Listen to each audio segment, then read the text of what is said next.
Hey everyone, this is my review of the MRT Sport Touring Axleback exhaust on my 2023 Subaru BRZ. I've had the Subaru BRZ for a little while now, and I really wanted to upgrade the stock exhaust because from the factory, the stock exhaust is really tame. It's very quiet. That said, I don't want an exhaust that's going to be incredibly loud and obnoxious, especially on the cold start. When I bought the car, it actually had an AWE Touring exhaust on it from the previous owner, and that was incredibly loud on startup, and I was not a fan of how much attention it would draw every time I would start the car.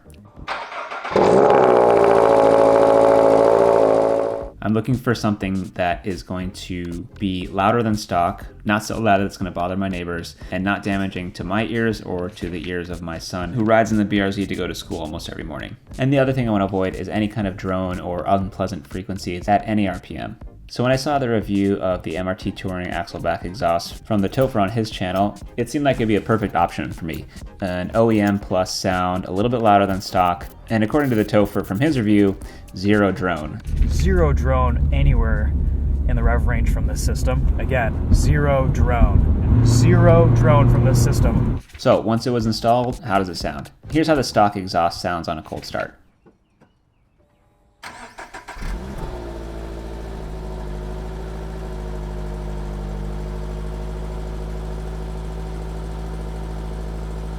And here's how the MRT Touring sounds on a cold start.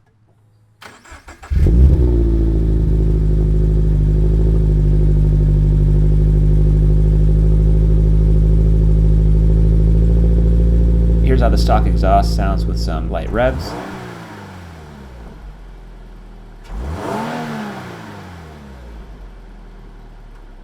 And here's how the MRT Touring sounds with some revs.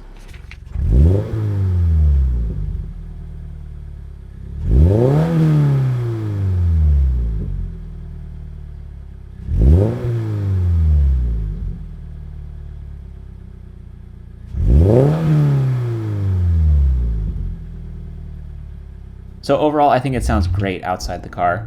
Inside the cabin, I was able to turn off the artificial sound. The sound levels are basically a little louder than stock, but it's all real sound instead of having artificial sound pumped in. It'll even do some light pops on downshifts. When you're coming to a stop, if you clutch in and blip the throttle in second or third gear, you can definitely force the pops.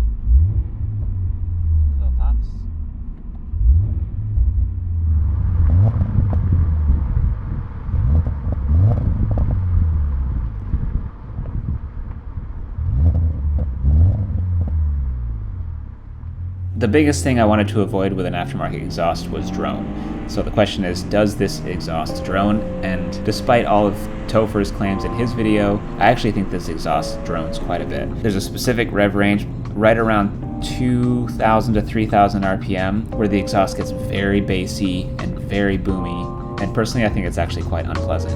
That drone is intensified when the engine is under load. So when you're going up a hill or when you're going down a hill and engine braking, it's very noticeable in the cabin. And the best way I can describe it is like a 60 hertz hum that vibrates through the cabin. Here's what that frequency sounds like.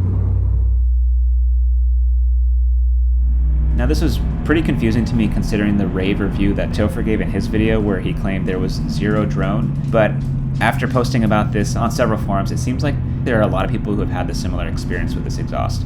It's specifically in that rev range, and it appears that people who are extra sensitive to drone or lower frequencies have a similar experience as I did. And the fact that it's bothering my ears makes me pretty concerned that it's going to have lasting effects on my 2.5-year-old son's ears. So overall, what do I think of this exhaust? I think it sounds great from the outside, it's not too loud, and the other great thing about this exhaust is the price.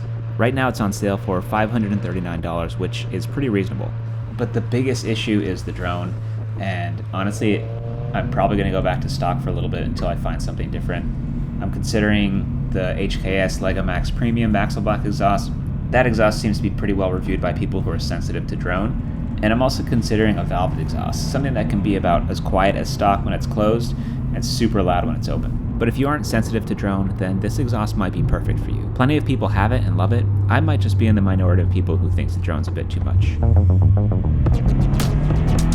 So those are my thoughts on the MRT Sport Touring Axleback exhaust. Let me know what you think in the comments below. Have you tried this exhaust? And if so, what did you think of it? And let me know if you think there's another exhaust I should be considering. Thanks for watching, and I'll see you next time.